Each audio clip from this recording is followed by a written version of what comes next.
como foi apresentado aí, me chamo David Alfredo, e estou com a tarefa de trazer algumas reflexões sobre a nossa possibilidade de incorporação, ou uma palavra que é sinônimo, que eu gostei muito de ter conhecido uns anos atrás, na leitura de um texto, acho que do Baudrillard, que é a encarnação. É necessário que a gente encarne, né? A incorporação também é isso. Então, tornar as coisas que são nossas e a gente não percebe em carne. Então, é mais do que tornar partido, né? É ser o partido.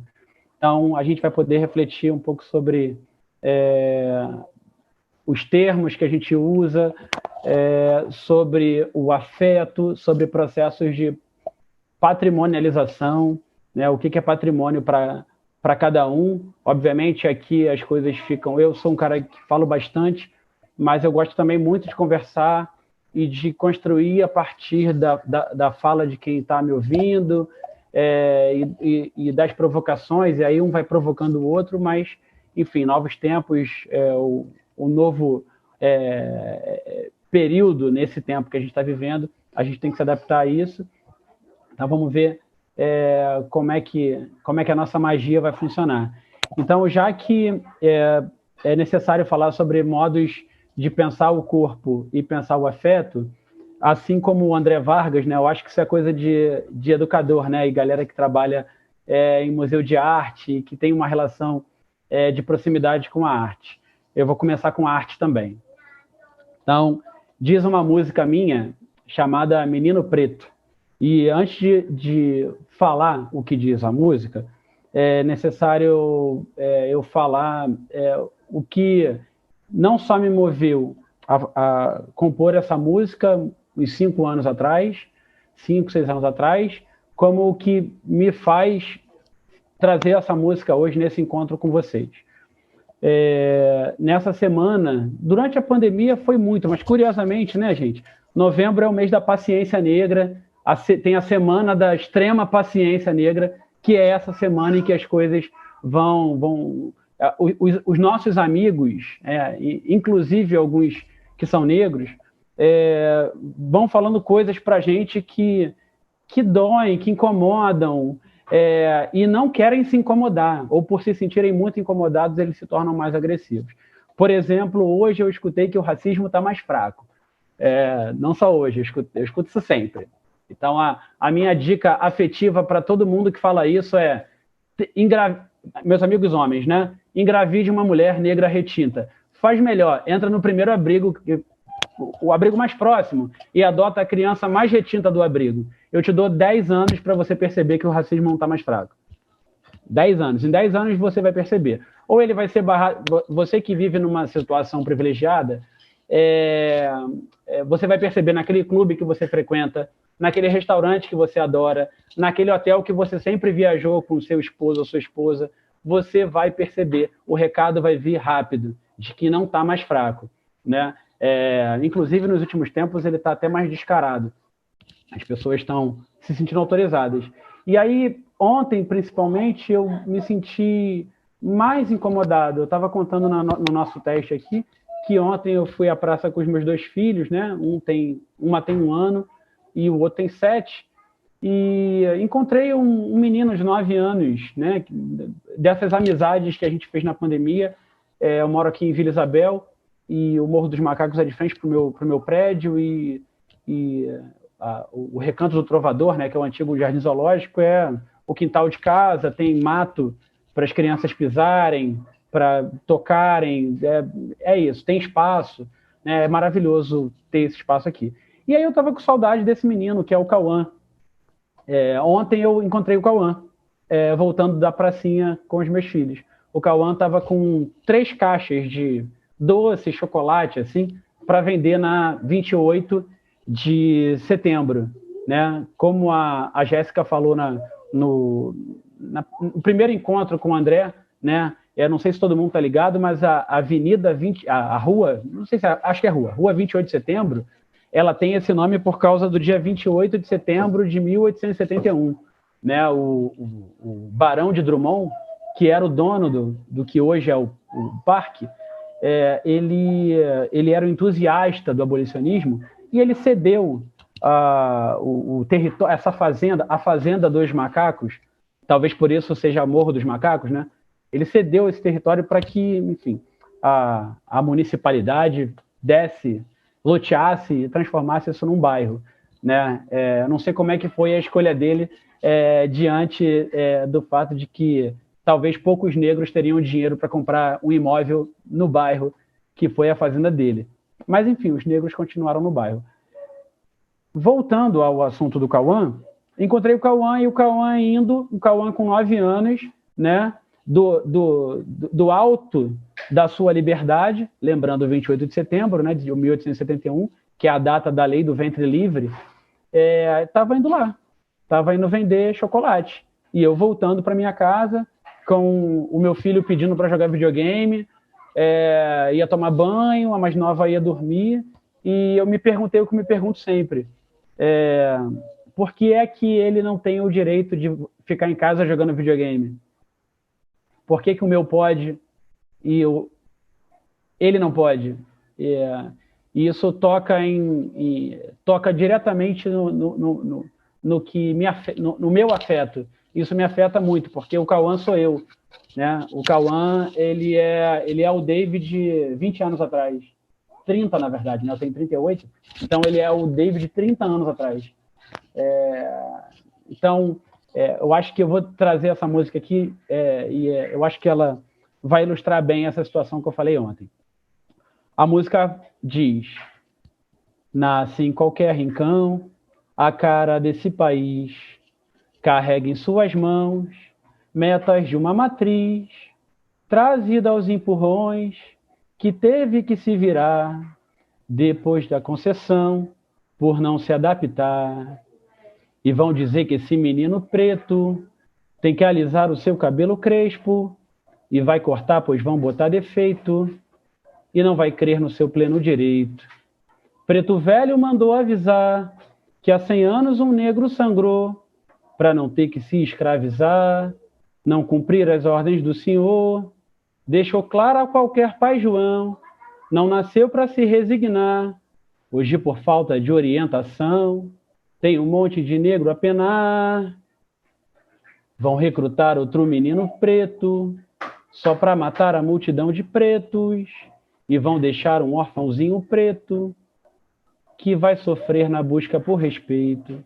A mãe preta não pôde estudar, foi criar os filhos do doutor, e agora tenta se explicar, pois seu filho só queria amor, e atenção, preço não é valor, quem entende não deve julgar. É que mãe preta se martirizou, para o seu filho poder estudar. Ela quer ver o seu menino preto, com um canudo de moço direito, quem sabe até no posto de prefeito, só para mudar a vida de outros pretos, que vão viver a vida de outro jeito, bem diferente do que hoje é feito. Vão entender que o fato de ser preto não faz menor a vida de um sujeito. Nasce em qualquer rincão, a cara desse país. É isso. Creio que todas as coisas que eu vou conversar com vocês hoje e no dia 20, eu acho muito importante, achei maravilhoso ter caído hoje e terminar esse encontro no dia 20. Esse encontro porque todas as coisas que estão nessa letra vão aparecer aqui, de alguma forma, ou vão se desdobrar a partir daqui, né? Tá tudo lá, tá tudo lá. Acho que todos nós que estamos aqui, que somos negros, ou que somos filhos de pessoas negras, que somos pais de pessoas negras, que estamos abertos para entender a realidade de pessoas negras, não só no Rio de Janeiro, mas no mundo, vão aparecer aí. São coisas que não mudam. Hoje eu estava falando com alguns amigos que possivelmente tudo que a minha avó viveu nos seus primeiros 10 anos de vida, o meu filho está vivendo quase 100 anos depois. Então, pouca coisa mudou e talvez o afeto, seja ele positivo ou negativo, porque o afeto também ele pode ser negativo, geralmente ele isso pode ajudar a gente a se entender como ser humano nesse tempo e nesse espaço em que a gente está localizado, que permitiram para a gente, ou que vem permitindo para a gente ser e como a gente quer ser, né? Porque não dá para viver só de permissão e de permissividade, né? Ninguém me perguntou o que eu esperava das pessoas, como elas deveriam me tratar. Eu tive que receber e processar isso e viver, e acho que isso é a realidade de muitas pessoas. Então, não me pediram permissão para me tratar da maneira que me tratam, geralmente, né? Quando eu não estou nesse momento aqui formal, nesse momento em que eu sou apresentado, em que eu chego depois da apresentação. Então, talvez a gente também não tenha que pedir permissão para ser quem a gente é. Talvez a gente só tenha que ser quem a gente sem muito se preocupar em provar, que é o que a gente faz todo dia. A gente tem que provar todo dia o que a gente é. A gente é mais do que isso. Vou começar aqui com a apresentação, porque eu acho que vai ser mais fácil falar com essa apresentação. Senão eu vou me perder, porque para eu me perder não é muito fácil, muito difícil. Então, estamos aí, o projeto Valongo, Cais de Ideias. Eu acho maravilhoso ter esse nome também, porque um cais, ele é uma ideia, né? A gente pensa muito sobre, é um lugar de chegada, mais de 2 milhões de pessoas chegaram, estima-se, né? Os números vão mostrar isso, mas a gente sabe que é muito mais do que isso. Pouco mais de 2 milhões de pessoas chegaram no Cais do Valongo, né? Mas também muitas pessoas saíram pelo Cais do Valongo, ou saíram a partir do Cais do Valongo. Porque pensa, nem todo pretinho ficava aqui no Rio de Janeiro, né? Aqui é o caminho para o Vale do Paraíba. Pensa que se você pegar parte dessa galera, levar para Magé, dá para todo mundo subir até São Paulo. A caminhada é longa, mas era assim que acontecia. Então, o cais é um lugar de chegada, o cais é um lugar de assentamento também, ele é um lugar de transição. Ao mesmo tempo que você chega e sai, você também assenta. As ideias se assentam, os corpos se assentam. Então, queria fazer esse primeiro apontamento sobre o nome do programa, que para mim é muito valioso, né? Ter o cais como possibilidade de algumas ideias. Calma aí, deixa eu... Isso. Tá, então. O módulo no qual eu estou encaixado é o módulo 3, que se chama Encantamentos e Incorporações. Modos de pensar o corpo e os afetos. Legal a gente pensar sobre o nome, encantamento e incorporação. Talvez nesse encontro a gente possa se encantar com algumas incorporações ou com algumas encarnações, né? Mais uma vez, tornar carne, e também incorporar o encantamento, porque a incorporação do afeto é exatamente o que se pretende com uma proposta de encantamento. De nada ia adiantar esses 2 meses de encontro aqui se a gente não incorporar aquilo que nos encantou. E muitas coisas, particularmente, me encantaram aqui, né? As coisas que foram faladas sobre o processo arqueológico com a Rosana, o que a Eliana falou dos processos dela, de pesquisa e de escrita, e dela como pessoa também. No encontro com a Ludmila, eu, pelo menos, fiquei muito encantado, eu acho que todo mundo ficou, com a pequena participação Ih, gente, me fugiu aqui o nome. Da Conceição, né, da Dona Conceição Evaristo. Para mim, o encantamento já começou em abrir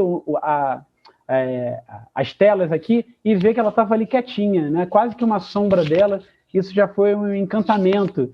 Então, ter uma pessoa que para a gente é tão valiosa, tão importante, que não tem preço, né? E falando sobre afeto, e a gente vai falar muito sobre algumas palavras, é importante a gente também levar isso em consideração, dissociar,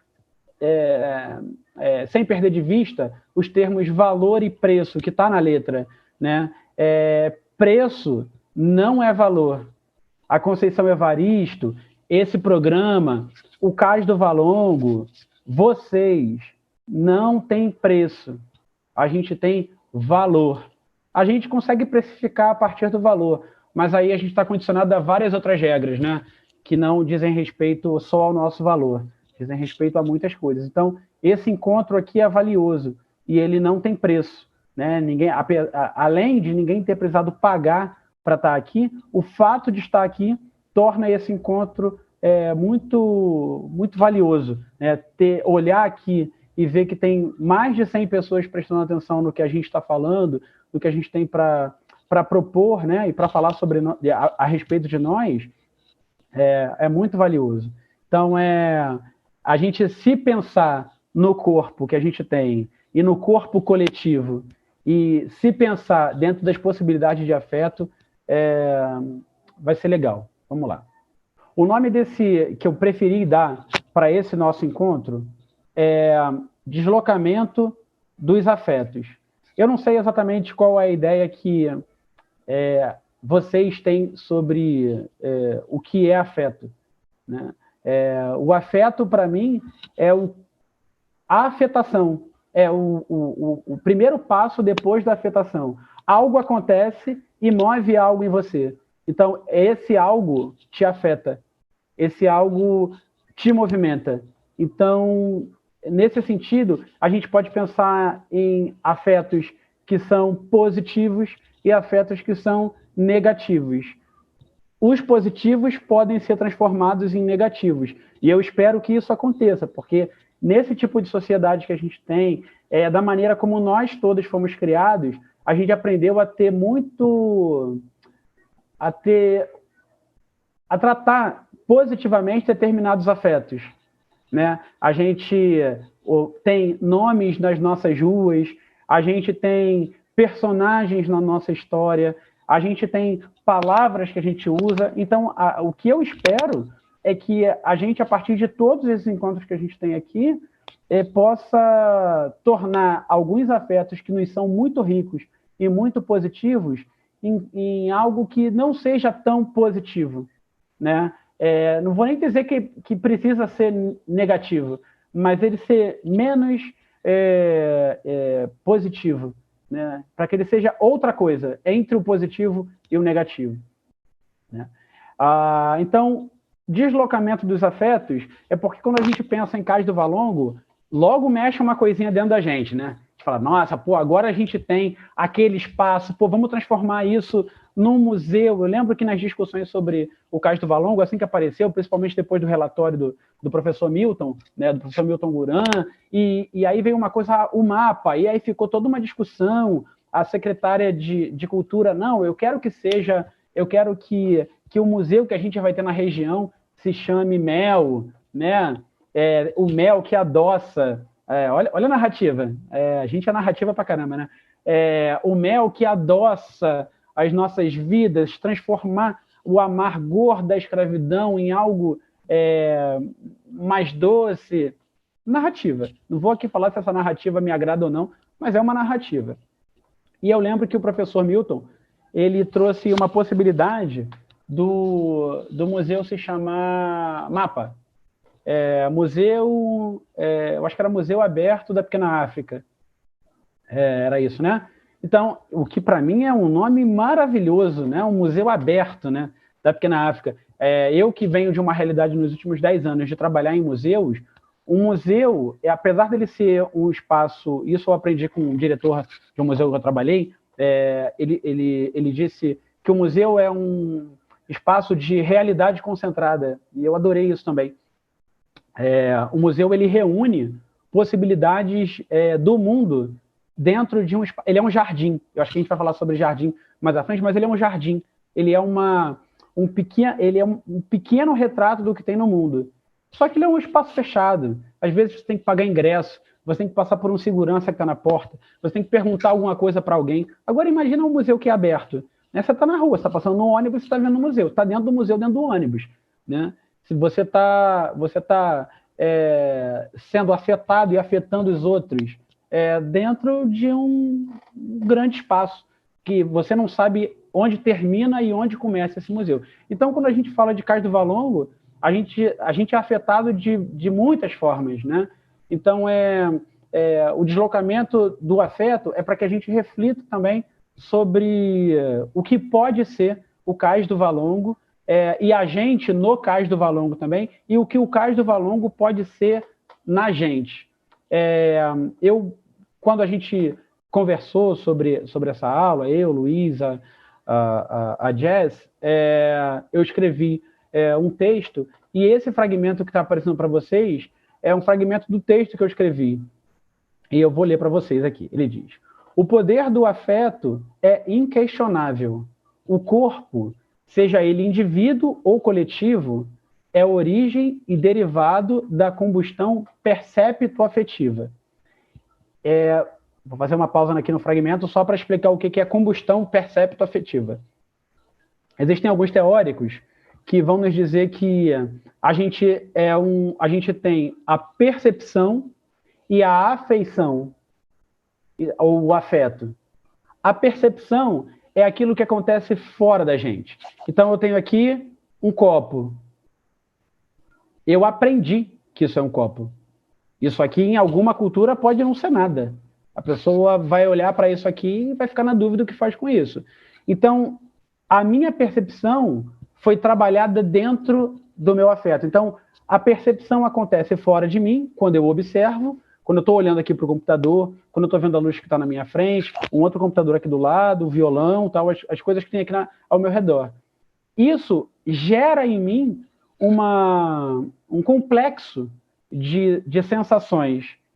E nesse complexo de sensações, ao longo da minha vida, eu vou aprendendo a codificar. Isso é um copo onde eu boto algo para beber, ou onde eu guardo alguns recipientes que eu vou usar depois. Então, essa combustão percepto-afetiva, que é a percepção interagindo com a afeição ou interagindo com o afeto, e o afeto interagindo na maneira como eu percebo o objeto que está na minha frente, calma aí que eu me perdi, deixa eu voltar. Então, o objeto interfere na minha percepção, que interfere na minha afeição, que interfere na minha percepção. Então, essa é a combustão percepto-afetiva que faz a gente ser gente, que faz a gente se perceber como alguém. Então, o corpo meu corpo, o nosso corpo. Esse encontro é um corpo. É origem e derivado dessa combustão, da relação entre percepção e afeto. A questão é, como a percepção daquela caverna que é falada lá no Platão, né, de que as pessoas estão de frente para um objeto, que é aquela sombra, né, a percepção do que acontece dentro da caverna, né, do que você tem alcance dentro da caverna. Como a percepção da caverna onde estamos sendo forjados, essa nossa realidade aqui que a gente está, tem sido o molde do afeto gerado nas pessoas.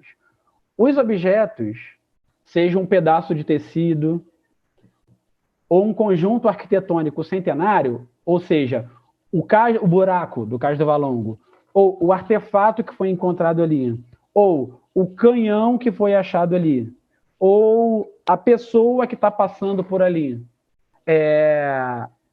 O objeto, para onde a gente olha, o que a gente cria como o que é importante para a gente, né? O que tem significado para a gente. Nesse sentido aqui, é importante a gente diferenciar, como já falou o Milton Santos, eu acho que eu vou falar para ele sobre isso mais no final desse nosso encontro de hoje. É importante a gente diferenciar objeto de coisa. A coisa nem sempre faz sentido para a gente. Um rio, se a gente nunca viu um rio, pode ser uma coisa. O maciço da Tijuca, que está aqui na minha janela, ele pode ser coisa. Eu não sei para que serve. Para alguns teóricos, o objeto, ele é objeto quando ele tem alguma utilidade dentro do entendimento humano.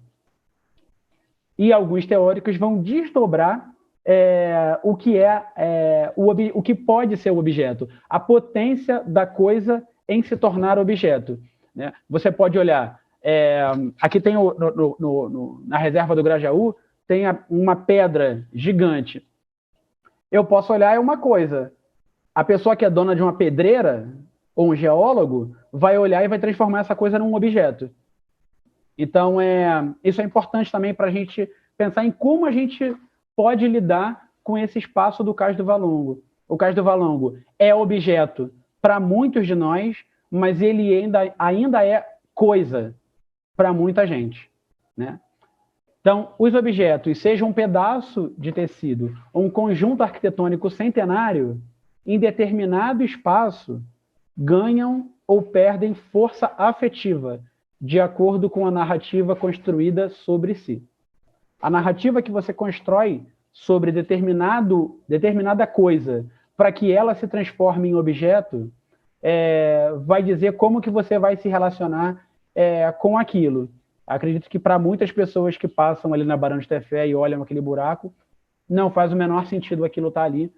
Faz mais sentido cobrir, faz sentido botar um parque, faz sentido botar uma lona, sei lá, fazer uma piscina com aquilo ali, parque temático, qualquer coisa. Porque aquilo ainda é uma coisa. Para muitas pessoas cariocas ou residentes da cidade do Rio de Janeiro, aquilo ainda é aquilo. Não deixou de ser aquilo. Falei agora, é engraçado porque eu vou falando e as palavras vão ganhando, eu vou encontrando sentido nas palavras enquanto eu falo. Viver é criar narrativa sobre si e a partir do outro. A gente não existe sem construção de narrativa. Eu sou David, negro, pai, filho, marido, historiador, professor, curioso e mais um monte de coisa que eu posso vir a ser ou que eu sou e não me percebo. Para todas essas coisas, o processo de validação vai acontecer na minha capacidade de criar narrativa para cada um desses personagens. Qual é a possibilidade que eu tenho de criar, a partir da narrativa, afeto, relação afetiva com o outro para cada um desses personagens? Então, nosso encontro vai caminhar nesse sentido, do deslocamento do que a gente acredita como afeto. Quando a gente conversou sobre essa minha participação aqui, a Jéssica e o Luiz conversaram comigo sobre o programa, que era um programa de educação patrimonial, e a gente fala muito sobre isso. A educação patrimonial, ela é muito cara para instituições como o IFAM, para os cursos de museologia, para os cursos de história, para quem trabalha em museus ou em espaços que estão em processo de musealização, para quem encontra afeto em algum espaço ou território ou lugar. Mas aí eu gosto sempre de separar as palavras, os binômios, os termos. Eu acho importante a gente criar algum caminho, algum buraco no mato para perceber o que a gente está falando. Sabe? Educação patrimonial não é uma estrada, entendeu? É um caminho. Estrada é quando você sabe assim, eu tenho a Dutra, eu sei que eu vou entrar ali no Irajá, ali em Jardim América, e eu vou sair lá no Tietê. Isso é uma estrada, eu sei qual é o caminho, eu sei qual é o percurso que eu vou fazer. O caminho nem sempre é uma estrada. Você nem sempre sabe onde você vai chegar. Então, quando você fala em educação patrimonial, você não sabe onde esse termo vai te levar, entendeu? E aí, para isso, eu separei aqui patrimônio e educação. O termo patrimônio, se você fizer qualquer... Eu fiz coisas simples. Eu não fui no melhor dicionário, eu não busquei meus livros aqui de conceitos, eu não fiz isso, eu achei que ia ser demais para esse nosso encontro. Então, eu fui no Google, eu botei patrimônio, etimologia, ou patrimônio, significado. Sempre a palavra e etimologia e significado. Esse é um exercício que eu faço muito. E aí eu botei patrimônio. Lá, entre os romanos, significa a herança paterna, ou tudo aquilo que pertence ao pai da família. Ou seja, se você está se você está preocupado com educação patrimonial, talvez você esteja pensando em como você vai transmitir a herança do patriarcado para frente. Porque patrimônio e patriarcado estão ali, ó. Aqui, ó, juntinho. Tá? É o que está dizendo aí. É herança paterna. É o que pertence ao pai da família. E aí eu faço aqui uma associação. A gente tem o patrimônio e a gente tem o matrimônio. O matrimônio é a herança que você tem da mãe da família. Nesse sentido aqui, nesse lugar dos romanos, num tempo muito distante, que não existe mais, eu acho, o matrimônio é aquilo que legitimava a mulher como alguém, né? Ela precisava casar para ser alguém, para ser legitimada naquela sociedade patriarcal. Os filhos dela só são reconhecidos quando esse filho está ligado a esse patriarca. Ela só é alguém e a descendência dela só se torna alguém diante do reconhecimento do patriarca. Então, se a gente está falando em patrimônio e quando a gente fala de patrimônio nosso, preto, patrimônio que a gente recebe ou quer tentar remontar, a gente tem que levar isso em consideração nessa sociedade racista que a gente vive. A gente talvez esteja pensando patrimônio dentro de uma lógica patriarcal. Porque foi dentro da lógica patriarcal que a gente cresceu. Os museus que nós visitamos, que nós trabalhamos, que nós adoramos, são dirigidos por patriarcas. Eles são pensados, construídos, arquitetados, financiados, quase todos ou todos dentro da lógica capitalista patriarcal. Mas beleza, vamos ao segundo termo.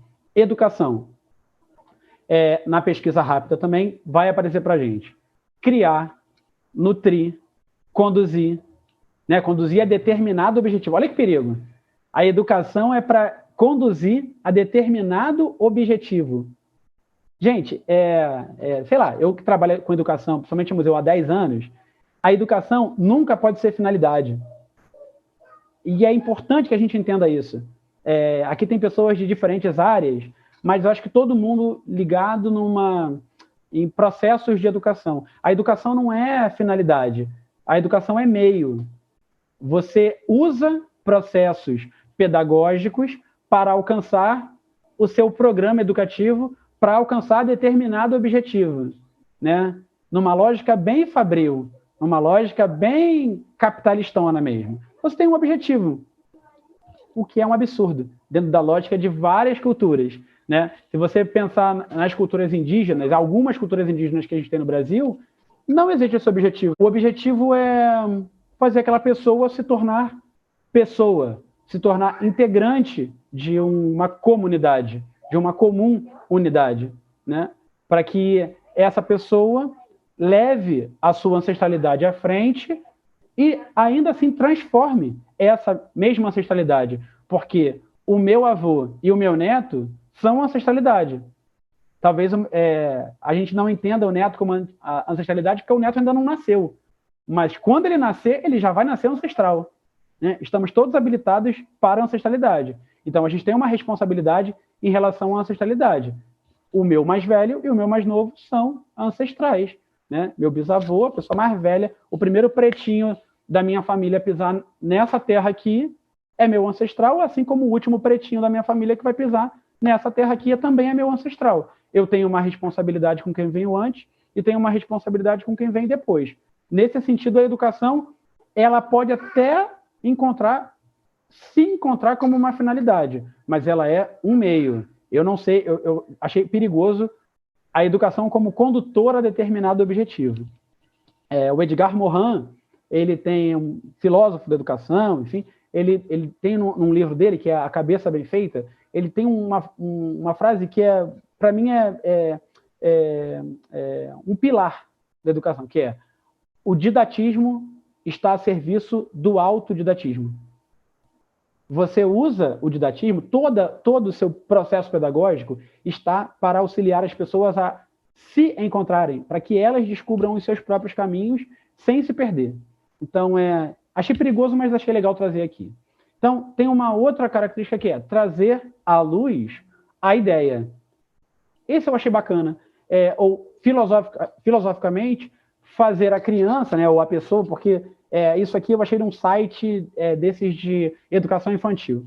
Então tá aqui, fazer a criança, e aí essa observação é minha, ou a pessoa passar da potência ao ato, né, da virtualidade à realidade. O que é fazer a pessoa passar da potência ao ato? Todo mundo aqui é ato. Saca? Eu tô no momento do ato. Aqui eu tô no ato. O ato é quem eu sou, quem eu tô sendo. Aqui é o ato.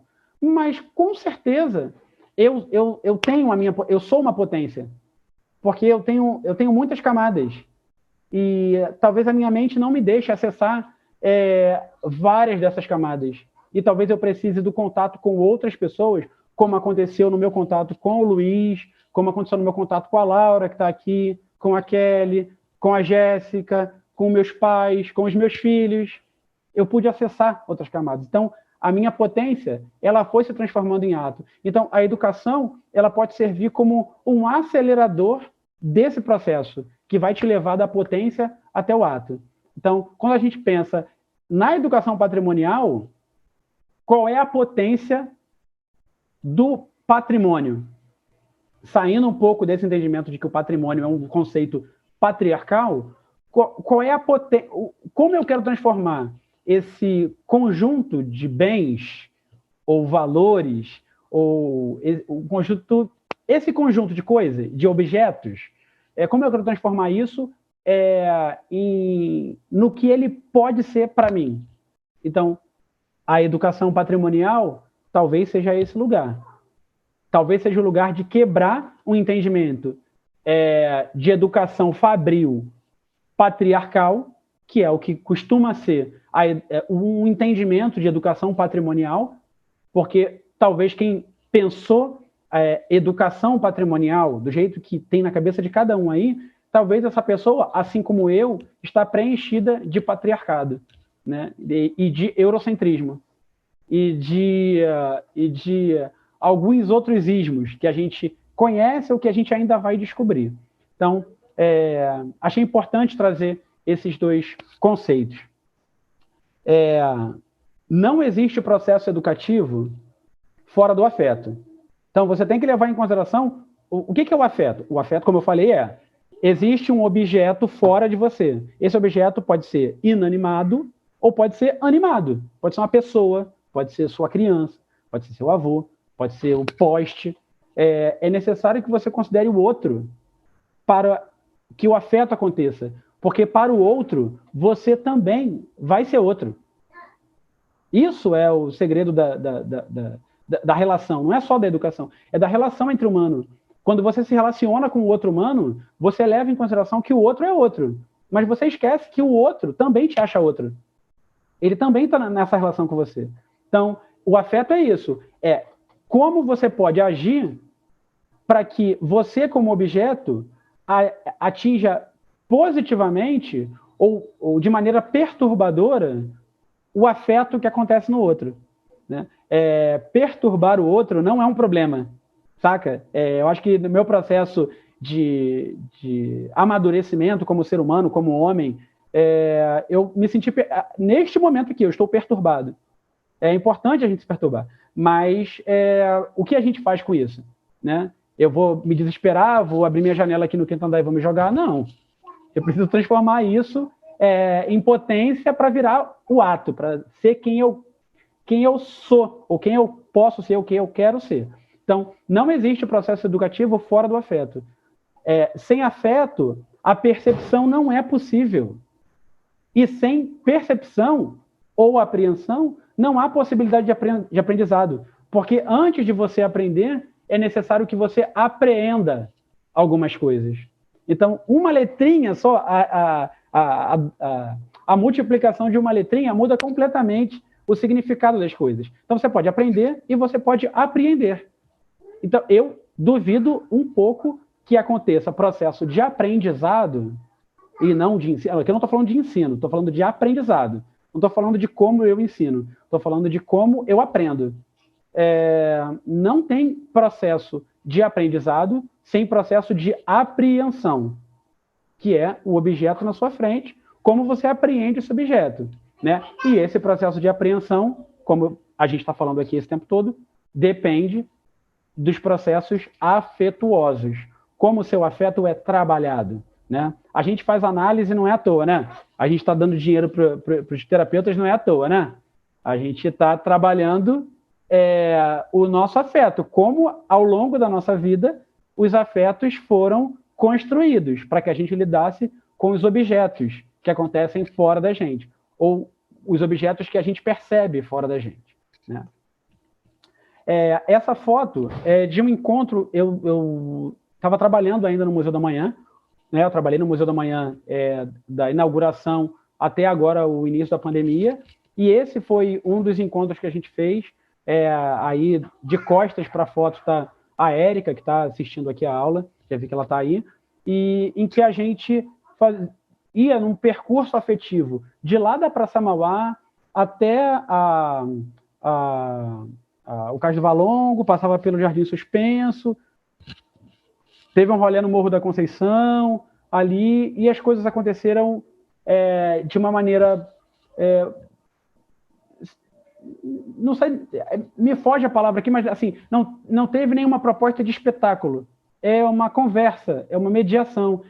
A mediação é como você se relaciona com o outro. Como o outro pode acessar o que você tem, te dando o que ela tem, né? Então, esse encontro foi muito legal e até hoje eu só tinha visto fotos. O Cleiton, que é esse rapaz de amarelo, que está aqui, ó. O Cleiton me mandou essa foto, me mandou algumas fotos, e a maioria das fotos estava na perspectiva de quem está atrás de mim. Eu estou bem aqui, ó. Eu sou esse aqui de camisa verde. Então, na perspectiva de quem está atrás de mim. Então, é aquela perspectiva que a gente sempre tem do Cais do Valongo. Quando eu vi essa foto, eu pensei, nossa, essas duas lonas aqui mexem com o meu psicológico de uma forma... Porque parece que tem um corpo aqui e um corpo aqui, ó. E, ao mesmo tempo, a gente está chegando. Porque quem tirou a foto está onde... tá no continente. E eu estou onde era o mar. Então, imagina, estamos chegando. E, de fato, a gente estava chegando nesse lugar aí. Então, é interessante pensar também o objeto dentro de determinada perspectiva, né? O Cais do Valongo, ele é em diferentes lugares. Dependendo de onde você olha, o Cais do Valongo, ele vira completamente outra coisa. Esse olhar do fotógrafo me deu uma espécie de assombro, assim.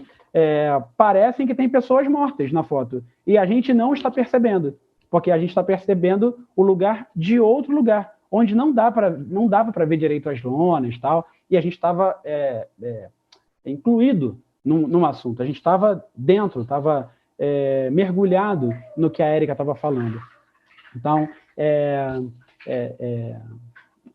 legal a gente considerar isso, e esse trabalho, apesar de não ser, não estar dentro do Museu da Manhã, o Museu da Manhã, ele vou usar aqui uma expressão, mas às vezes eu uso algumas expressões e a galera fica um pouco espinhada, assim.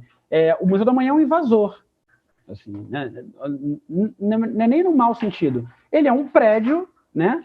Ele é uma ideia que foi aplicada num prédio que está dentro de um lugar que nós que estudamos, que somos mais sensíveis a isso, mesmo os que não estudam, chamamos de Pequena África. Então, o que tem de Pequena África nesse prédio, ou na ideia desse prédio, na construção desse prédio, ou desses prédios, porque o Museu da Manhã não é o único prédio ali na Praça Mauá, né? Vamos levar em consideração todos os prédios ali. O que tem de Pequena África? Qual é a relação que existe entre essas construções e a Pequena África, né? O que a Pequena África legou a esses prédios, né? Qual é o papel dessas pessoas que deram sentido a esse termo Pequena África hoje, em 2020, para esses prédios, né? Possivelmente são muitas, ou quase todas, mas nem sempre é óbvio. né? Então, esse percurso foi um dos que a gente fez. Nesse caso, a Érica teve um antes que eu fiz com o André Vargas, que estava aqui na semana passada, em que a gente ia no Cais do Valongo, a gente ia primeiro no Baobá, que tem lá, aqui, ó, aqui tem esse tapume, e atrás dele, lá atrás tem um Baobá. E o Baobá, a gente ligou os lugares a entidades do candomblé, né? Então, o Baobá era o Iroko, o Cais do Valongo era Ogum, a Pedra do Sal era Xangô, por questões óbvias, né? O Largo São Francisco da Prainha, por causa da estátua da Mercedes Batista, era Oxum, também por questões óbvias. A subidinha ali para o Morro da Conceição pela rua João Homem, aquela ladeirona ali, era Exu, porque ali tem muitos, e a gente está falando de Exu aqui desde o início do negócio, né? Ali são muitas possibilidades, ali tem muitos caminhos, né? E de frente para onde a gente estava, tinha, e no caminho, né? Em frente ao Angu do Gomes, a gente já foi atendido por uma placa do Zé Pilintra. Então, a gente, no caminho, para falar sobre o Exu já se manifestou, já falou, olha, vai aí, tá indo bem, segue daí que eu tô abrindo meus caminhos aqui, vocês vão chegar bem. E o Museu da Manhã era esse lugar da observação, que era o Orumilá, né? Me corrijam aí os religiosos, que é esse lugar. Eu não tenho tanta propriedade porque eu não sou do candomblé, né? Mas do que eu lembro da época era o lugar da adivinhação, o lugar por onde você passava para construir uma possibilidade de caminho mais seguro, né? Você precisava ver ou perceber como pode ser daqui para frente. Então, essa relação entre espaço e religiosidade e cultura, né? E ancestralidade, porque religiosidade não é só religiosidade. Religiosidade é corpo, religiosidade é cultura, religiosidade é espaço, religiosidade é tempo, né? Então, esse caminho foi muito legal ter feito. Todas as visitas que a gente fez, dos mais diferentes modos, foi interessante pensar o Cais do Valongo dentro de outras possibilidades, que não só isso que a gente está acostumado a fazer, que olha, aqui foi o porto de chegada de 60% ou mais de todos os negros escravizados que chegaram nesse país, né, que recebeu mais de 40% de todos os negros que chegaram no nosso continente. Isso é uma informação burocrática, né? Mas como que você coloca essa identidade para além do processo colonial, escravista, no objeto, que é o Cais do Valongo, né? Então, a gente falou sobre educação patrimonial e sobre como se colocar no espaço, ou como colocar a cultura. Esse lugar aqui é o lugar que eu gostaria de convidar a todos, principalmente quem trabalha em turismo, pelo que eu venho assistindo das aulas aqui, no chat e no grupo, eu acho que ninguém está de bobeira nesse sentido, né? Ninguém vai dar esse mole, ninguém sai da sua casa para vacilar na rua. E correr o risco de ouvir um comentário um pouco mais desagradável segundo as suas crenças sobre o que é agradável e desagradável. Essa senhora aqui, a dona Beth, ela é herdeira dessa fazenda, né, a Santa Eufrásia, lá no circuito de fazendas históricas em Vassouras, famoso circuito histórico do Vale do Paraíba, Vassouras, Valença, algumas fazendas em São Paulo. Se eu não me engano, ela é a única, ou uma das únicas tombadas, né, como patrimônio material, né? Tá lá tudo conservado, toda a arquitetura colonial, né? O telhado colonial, a janela colonial, a senzala colonial, a sinhá colonial, né? Quando a gente fala de estilo colonial, a gente só fala do que é bom para o ego de quem escravizou, né? Ah, não, a minha casa ele tem arquitetura colonial. A sua casa é uma senzala, né? É preciso a gente lembrar disso, né? Então, eu dei esse nome de farsa e disfarçatez porque é isso. O que é a farsa? A farsa é um número cômico, entendeu? É uma pecinha teatral, pequenininha, pobre de conteúdo e até de narrativa, que busca ser engraçado, né? Você quer passar a sua mensagem sendo engraçado, aí você, no seu lugar de farsante, você impõe isso para as pessoas. Só que chega um momento que a farsa é tão trabalhada, ela é tão bem articulada, e ela encontra eco no ego das pessoas, porque a farsa massageia algumas pessoas, que ela se torna patrimônio.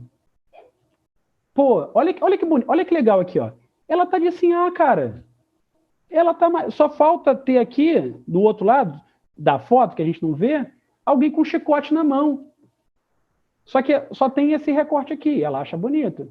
Aqui tem essa pessoa que está servindo a essas pessoas e essa senhora aqui também servindo, que foram contratadas ali, porque a demanda estava muito grande para esse pequeno convescote, esse pequeno encontro, esse piquenique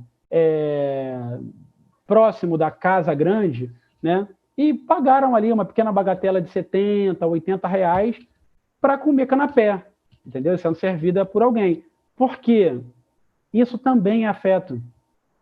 Eu não estou vendo aqui, eu só estou com uma imagem aqui, que é a imagem do Luiz, para mim. Não está a imagem de todo mundo, só está aparecendo a imagem do Luiz aqui para mim. Eu acho, eu não vou nem abrir aqui, eu acho que quem não viu e quem viu está um pouco incomodado com essa imagem. Esse incômodo está batendo no teu afeto. Mas para essas pessoas aqui, essas senhoras, essas digníssimas aqui, também é afetivo ver essa menina servindo ela. Porque talvez isso remeta ao que ela tem na casa dela. Que é alguém parecida com essa pessoa servindo ela. Que é o que a gente vê no self-service. Que é o que a gente vê na portaria do prédio. Que é o que a gente vê quando passa o caminhão do lixo. Que é o que a gente vê quando a gente chama a polícia. Então, é um lugar... Nós somos um objeto. Nós todos podemos ser transformados em objetos. E não mais em coisa, como era até o fim da escravização de pessoas. Mas, para essa senhora que diz aqui, ó, racismo... Calma aí, deixa eu voltar. Ela diz racismo... Calma aí, que está abrindo aqui um negócio. Calma aí. Ela está falando aqui. Racismo por causa de quê? Porque eu me visto de sinhá. Olha, não é, né? Para ela não é absurdo se vestir de sinhá, né? Ela gostou da palavra. Sinhá só tem aplicação num contexto. Hoje, em 2020, de 1888 para cá, esse termo não cabe mais. Não era mais para a gente usar esse termo, né? Mas ela acha que é maneiro. Eu me visto de sinhá e tenho mucamas. Ela tá falando, ela tem mucamas que se vestem de mucamas. Que isso? Não faço nada racista aqui. Qual é o problema de ter? Não. É isso. Ela é a quarta geração de proprietária dessa fazenda, que foi adquirida em 1905 pelo bisavô dela. Antes disso, ela pertencia a uma galera folclórica, né? Que continuou escravizando mesmo depois do fim da abolição, né? Outras estratégias de escravização, né? Que é o terror psicológico, que é o que a gente experimenta até hoje, né? Os nossos processos, a nossa relação empregatícia, a nossa relação com a prestação de serviços ainda é um olhar colonial. A gente tem o mesmo tipo de entendimento que essa senhora, né, Dona Beth, tem a respeito do que ela propõe aos seus visitantes, que não se envergonham de estar nesse espaço. Então, eu acho que todo mundo, quando for trabalhar o Cais do Valongo, é importante que a gente não se coloque, seja você negro ou não, num lugar de... Olha, aqui chegaram pessoas escravizadas e parar por aí. Dizer que ali chegaram pessoas escravizadas não quer dizer nada. Isso é reduzir a possibilidade do Cais do Valongo como objeto de análise. Porque ali chegaram corpos, com os corpos vieram alguns objetos que significavam. Esses objetos podem ser marcas pelo corpo, pode ser uma pulseira, um trapo de roupa, uma palavra, né? A língua das pessoas é a pessoa também.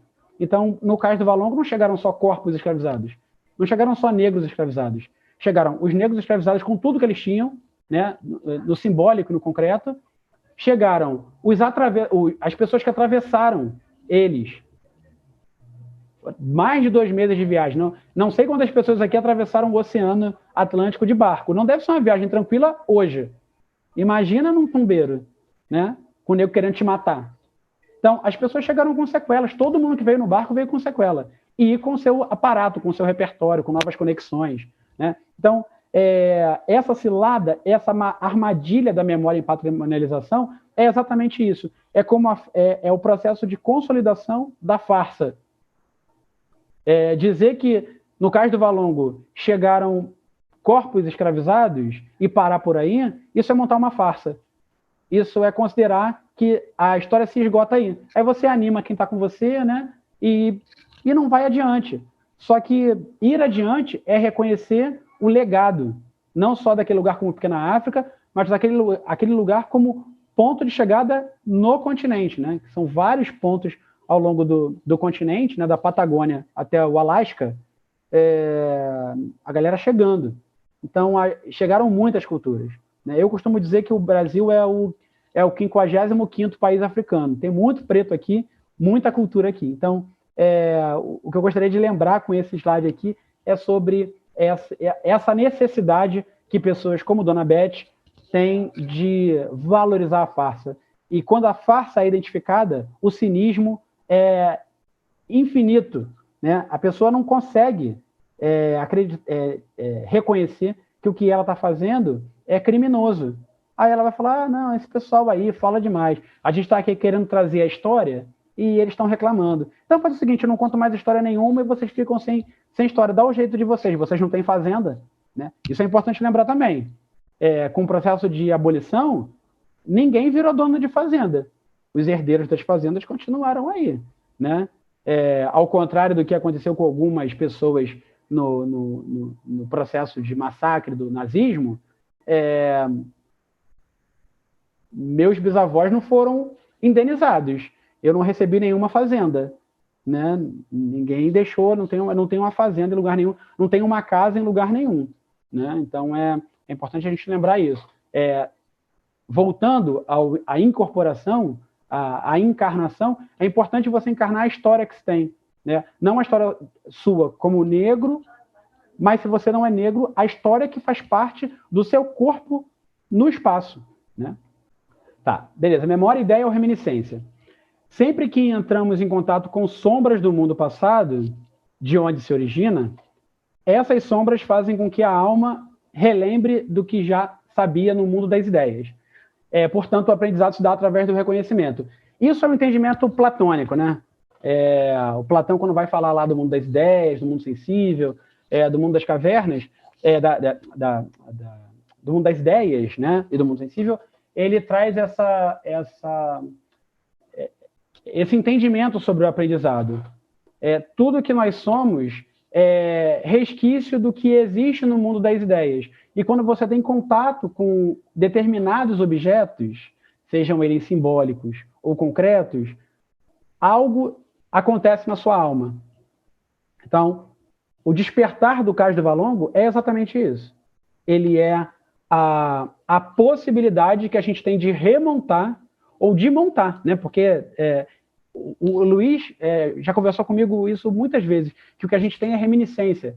A gente não tem memória exatamente do que nós poderíamos ser, né? A memória também, ter na memória o que poderíamos ser, também é algo interessante, porque geralmente a gente tem na memória o que a gente foi, né? Mas ter na memória o que poderíamos ser ou o que vamos ser também é interessante. Então, a reminiscência é o Cais do Valongo. O Cais do Valongo, ele traz para a gente a possibilidade, a curiosidade de ser algo a partir das nossas pesquisas, a partir das nossas aproximações. Porque o cais, por si só, não dá vazão ao que a gente pode ser, como indivíduo e como coletivo no tempo e no espaço, né? Aí mais um trecho, né, do que diz o Platão, né? A reminiscência valoriza o conhecimento sensitivo, pelo fato de trazer à alma a recordação das ideias. Então, é o conhecimento popular, né, gente? Imagina, você leva em consideração a oralidade. A oralidade se dá na reminiscência.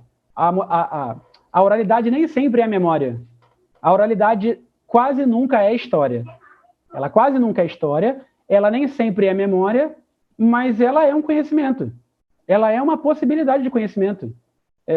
Assim como a história é uma possibilidade de conhecimento. Nenhum conhecimento histórico se esgota. A pessoa mais renomada na história, né, na produção historiográfica, ela não esgota nada. Ela é uma possibilidade, senão a gente não tinha contraponto, né? Então, tanto a história, quanto a memória, quanto a reminiscência, elas são possibilidades. A reminiscência, às vezes, fala mais e fala mais longe, fala mais fundo do que a história. Diz mais para a gente sobre a história. Aliás, a história diz muito pouco sobre lugares como o Cais do Valongo, né? Durante muito tempo, então, passou muito tempo não se preocupando com isso. Mas aí vem essa questão aí. O cérebro recorda a lembrança ou ele conserva a lembrança? O cérebro, ele é o abrigo da lembrança ou ele é o dispositivo Wi-Fi da lembrança? Aí é uma outra provocação de um teórico também, que é o Henry Bergson, que ele fala que ele provoca, mas ele diz mesmo, o cérebro, ele é matéria, e a matéria não pode abrigar memória.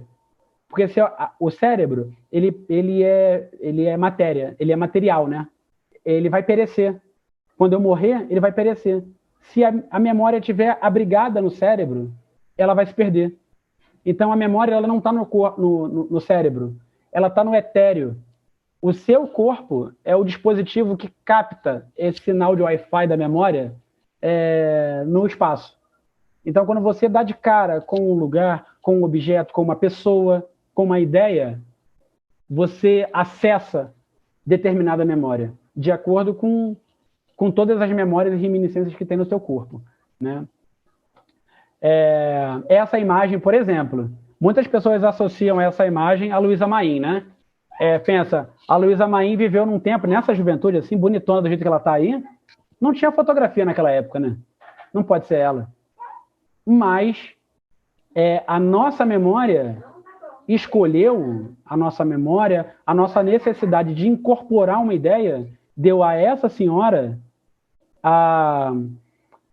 o título de Luísa Maim. Se você perguntar para muitas pessoas, inclusive historiadores, vão dizer que essa é uma foto da Luísa Maim, mas não era possível fotografar a Luísa Maim quando ela vendia essa juventude aí.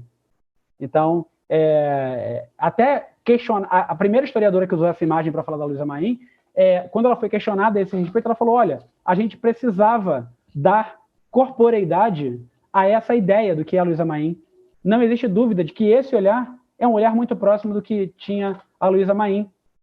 É um olhar que, ao mesmo tempo, é fraternal, ao mesmo tempo que ele é fraternal, ele é inquisitório, ele é doído, ele diz muita coisa. Esse olhar aí, e o olhar de quase todas as fotos de pessoas negras no final do século XIX, é esse olhar aí.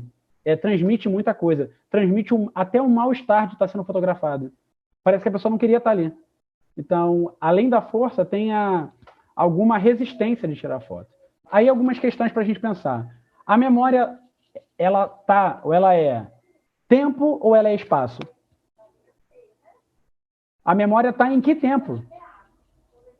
Quando você pensa na sua memória, é necessário que você reflita que você está vivendo no que era a memória para você. Se você quebrar esse recorte temporal ocidentalizado, de passado, presente e futuro, o tempo é concêntrico. As projeções que você faz para daqui a 20 anos é memória. A memória não é só o que aconteceu lá atrás. A memória está acontecendo agora. Eu estou falando e isso que eu estou falando está sendo transformado imediatamente em memória. E mais, está gerando mais memória. Mais para frente. Então, eu não sei dizer exatamente se memória é tempo ou se ela é espaço. Eu sei que memória está no tempo e memória está no espaço. A memória é mais do que tempo e espaço. Ela pode ser tempo, ela pode ser espaço, né? mas a memória, ela é algo que eu acho que a gente não tem muito o que discordar. A memória é um corpo. A memória é o seu corpo, né? Em determinado tempo e em determinado espaço. O Cais do Valongo, ele é memória dos negros, dos brancos ou também dos brancos, porque eu não lembro de nenhum negro mandar construir Cais do Valongo, Cais da Imperatriz, né? O Cais do Valongo, ele não é memória dos negros. Ele está na memória dos negros. Ele foi imposto à memória dos negros. Ele soterrou os negros, o repertório dos negros. Ele foi a consolidação do soterramento de várias ideias do que eram muitos negros no seu território. Porque o negro não existe, né? A África, não preciso falar isso aqui, né? Ela é diversa pra caramba. Hoje, imagina em 1700, né? Que a distância era maior, né? Entre as comunidades. Então, não lembro de nenhum negro mandar construir cais nenhum. Nem de mandar desenterrar. Não foi nenhum pretinho que mandou desenterrar, não. Né? Institucionalmente falando, nenhum pretinho mandou desenterrar. Então, é necessário que a gente reflita. O Cais do Valongo é a memória dos negros ou a memória dos brancos? Nesse livro aqui, do Paul Gilroy, que é o Atlântico Negro, eu não sei se está aparecendo aí, ele fala lá no final do livro que algo assim, não vou falar, né, textualmente, que é o processo de escravização, ele é um processo de desumanização. E só uma pessoa desumanizada pode desumanizar outra. Foi necessário desumanizar os brancos para que eles desumanizassem os negros. Eu concordo plenamente com isso, né? Você precisa trazer a pessoa para o que há de pior em você, para que você se sinta melhor do que a pessoa. Então, acho que o Cais do Valongo, Dona Bete, período colonial, tudo isso está na memória dos negros, mas eu não sei exatamente se é memória dos negros. Não sei se foi uma construção memorial dos negros. Isso, para mim, soa mais como uma construção memorial das pessoas brancas de outrora, né? Daquela época, que tinham grana, né? E que isso vai rendendo até os dias atuais, né? O afeto vai no mesmo sentido. O afeto acontece no corpo, mas o afeto, ele atravessa as barreiras de tempo e espaço, né? O afeto está aqui, em Vila Isabel, onde eu estou, mas eu acho que ele está acontecendo aí em todos os lugares onde vocês estão. O afeto está acontecendo entre nós. Então, o afeto não está aqui no espaço porque a gente não está no mesmo espaço. Em tempos de pandemia, então, essas aulas em pandemia, não tem afeto no mesmo espaço. E nem no mesmo tempo, porque aqui também ninguém está no mesmo tempo. A gente está no mesmo horário, né? Horário não é tempo. A gente está no mesmo horário, mas no tempo a gente não está. Cada um aqui está num tempo diferente. Tá a Débora aí com a filha dela, minha filha está aqui com a madrinha dela, né? A gente está aqui, mas está em outro lugar. Então, o afeto acontece no tempo e no espaço. Tempo e espaço, a gente opera num recorte, que foi o que a gente aprendeu. Mas os recortes de tempo e espaço são múltiplos. O afeto nos ilude diante do objeto, que pode ter sido devidamente organizado de forma premeditada para nos levar a determinada conclusão. É isso. Preto de alma branca? É isso. Você aprendeu que aquela pessoa se comportando de determinada forma, isso é um objeto. Uma pessoa se comportando de determinada forma num objeto. Esse objeto te ilude. Você aprendeu, você transformou o seu afeto numa ilusão de que aquela pessoa está agindo como alguém que pretensamente é branco. Mas isso não faz o menor sentido. Porque um preto de alma branca, para mim, né? Não hoje, tá, gente? Vamos fazer os recortes aqui. Vamos levar para o século XIX? Um preto de alma branca é o quê? Um preto que escraviza a gente. É um preto que manda dar 50 chicotadas em alguém que não comprou um pão. Isso, para mim, é um preto de alma branca, no século XIX. Hoje em dia, existem várias características. Então, o seu comportamento em determinado lugar, em determinado tempo, também é um objeto. Então, como você vê isso? Aí voltamos àquela questão lá do buraco. As pessoas aprenderam que aquilo é um buraco. Como é que você vai gerar afeto positivo numa pessoa que vê aquilo como um buraco? Talvez isso seja um problema. E aí eu falei da ilusão, né? E o sonho? O sonho é no tempo? O sonho é tempo ou é espaço? né? Eu creio que o sonho ele é o afeto operando quando a gente desliga. Porque quando a gente desliga, quando a gente está dormindo, é que tudo se organiza. Então, o sonho, ele pode ser o afeto brincando, o afeto livre, sem controle, que vai te levar para qualquer lugar, qualquer possibilidade, qualquer coisa que você possa chamar de loucura. O sonho é o afeto se transformando e se ressignificando, né? E se consolidando dentro de você também. Agora, em que tempo, em que espaço, eu não sei. A gente sonha com coisas muito estranhas, né? A gente se transforma a partir dos sonhos, né? Vou terminar aqui, agora são 8 horas, com essa imagem que, curiosamente, eu achei no Google, no Street View. Eu estava mostrando para o meu filho como que era o Cais do Valongo antes, como era o Cais do Valongo agora. E aí eu estava dando um rolê, aí eu botei o bonequinho num lugar. Ele caiu exatamente aí. Se eu clicar em qualquer lugar da orientação, né, do Street View, muda, vira o Cais do Valongo como ele é hoje. E eu achei maravilhoso, assim, aconteceu. Ele veio, aconteceu aqui no meu computador, né? Então, isso é como era o Cais do Valongo em 2010. Está escrito aqui embaixo, a captura da imagem 2010. As outras capturas de imagem, se você rodar, é 2019. Então, acho importante para a gente pensar na importância do lugar na formação da consciência. O que afeta a nossa consciência como negros, pensando o Cais do Valongo, quando você olha para essa imagem? Essa imagem não diz nada.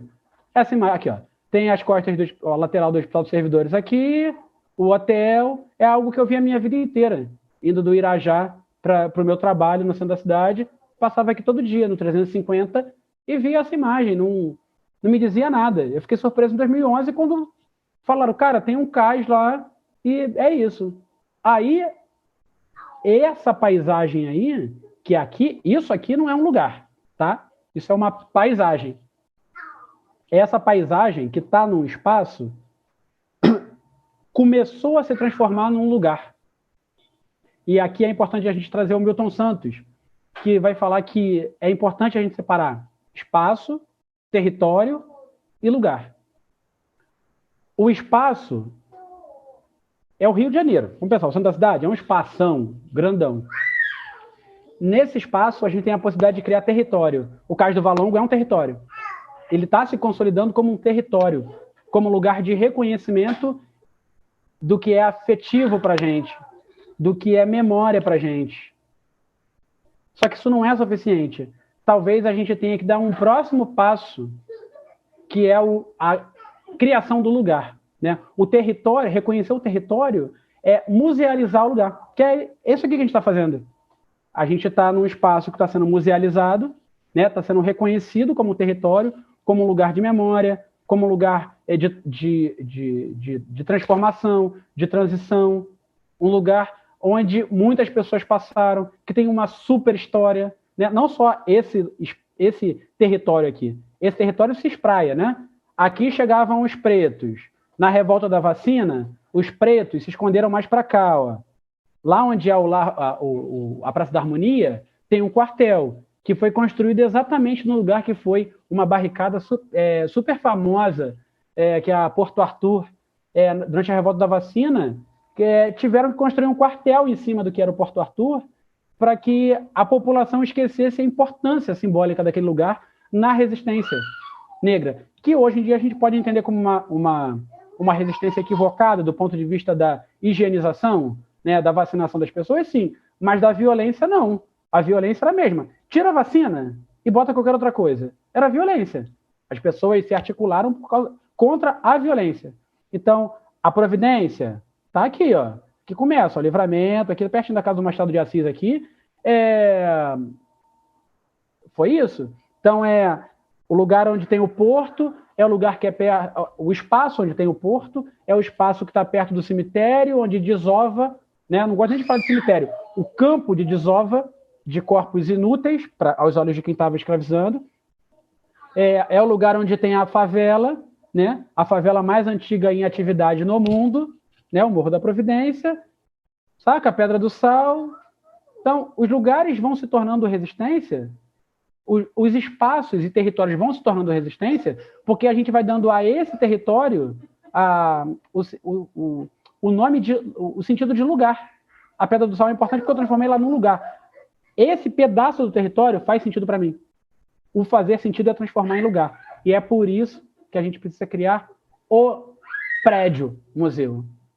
Porque quando você cria um prédio, quando você dá a um prédio a ideia do que vai ser determinado museu, você cria uma possibilidade de geração de afeto, porque o espaço não gera afeto. No território, os afetos ficam confusos, porque no território tem muita gente e tem muitas realidades. Mas no lugar, não. No lugar, você estreita a possibilidade de gerar afeto nas pessoas. Milton Santos vai dizer que, a partir do reconhecimento dos objetos na paisagem e no espaço, somos alertados para as relações que existem entre os lugares. Essas relações são respostas ao processo produtivo no sentido largo, né? Ou seja, a gente teve que abrir o buraco para criar novos processos produtivos, simbólicos aqui nessa nossa conversa, né? Incluindo desde a produção de mercadorias à produção simbólica. Mais uma imagem que, para mim, é um lugar. Isso não é só uma foto, isso é um lugar. Essa mulher, eu sei que o Luiz também gosta, a gente já conversou bastante, já fez um trabalho, inclusive, juntos, usando essa imagem, o olhar dessa mulher, né? O olhar dessa criança. Não me interessa se essa altivez que ela está vendendo na foto foi forjada pelo fotógrafo. Não me interessa. O que interessa é que ela está altiva na foto. O olhar dela que é cansado, que transmite esse cansaço, mas transmite também uma revolta, sabe? Eu olho para ela e falo, cara, essa mulher não queria estar ali, mas ao mesmo tempo ela tem afeto por essa criança. Porque mesmo diante de toda a violência que ela pode ter sofrido, ele é só uma criança. E como disse a Eliana, ela contou algumas histórias para essa criança. E não se sabe onde essas histórias afetaram essa criança, né? Os terrores, né?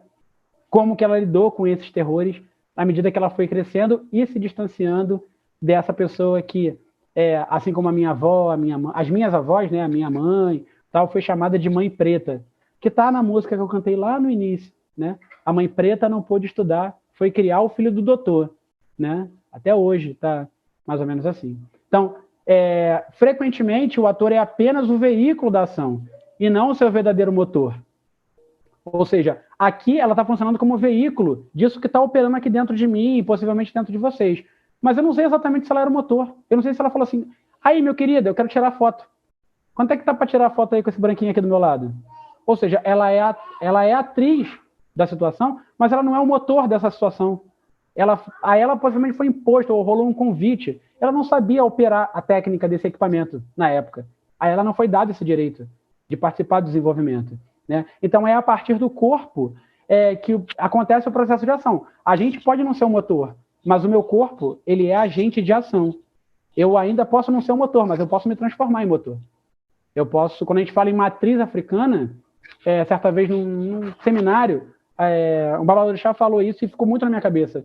A gente pode falar de matriz africana, mas a gente pode falar de motriz africana. Quando a gente está falando de motriz, a gente está falando de motor. Quando a gente fala de matriz, a gente está falando de atores. De motriz, não, a gente está falando daquilo que faz movimentar, né? O ator não necessariamente movimenta a cena. Quem movimenta a cena é o roteirista, né? Quem escreveu a cena, né? O ator está ali desempenhando o que foi escrito, o que foi designado para ele. Então, essa senhora talvez esteja ali desempenhando um papel, mas o olho dela diz muita coisa. Eu termino trazendo um trecho do que está no livro A Flor da Terra, que fala sobre o cemitério dos Pretos Novos. Essas duas crianças, quando eu vi essa foto, eu pensei muito nas minhas crianças, né? O João, que tem 7, e a Flor, que tem 1. Ela tem exatamente esse olhinho e essa carinha. O João também tem exatamente esse olhinho e essa carinha.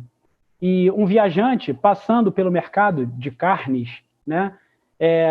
De pessoas transformadas em coisa, não em objeto necessariamente, ele disse: a primeira loja de carne em que entramos continha cerca de 300 crianças, de ambos os sexos, O mais velho poderia ter 12 ou 13 anos, e o mais novo não mais de 6 ou 7 anos.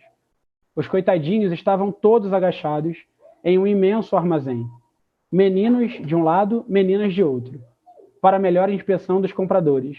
Tudo que vestiam era um avental xadrez azul e branco amarrado na cintura. O cheiro e o calor da sala eram repugnantes. Essas crianças que estão na foto não são dessa cena. Eu tirei essa foto de um artigo que falava sobre uma ação abolicionista que juntava dinheiro para comprar a alforria de crianças e assim dar dignidade para elas.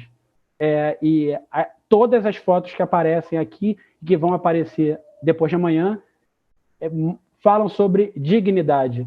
Mesmo diante da constatação do massacre, né, do esculacho, é necessário que a imagem mostre algo diferente, mostre que a gente pode tratar de outra forma, né? São crianças que vocês podem ver, estão descalças. Elas não estão no ápice da dignidade, como a gente veria a foto da família real, mas elas estão com alguma dignidade. Elas podem transmitir, a partir dessa foto, a possibilidade de uma dignidade plena para as nossas crianças, essas nossas crianças, que já fomos nós, já foram nossos avós, nossos bisavós, né? Então, é importante lembrar que nós somos o sonho dos nossos antepassados. Tá ruim pra caramba? Tá, mas tá melhor do que os nossos antepassados pensaram que estivesse. Muito obrigado.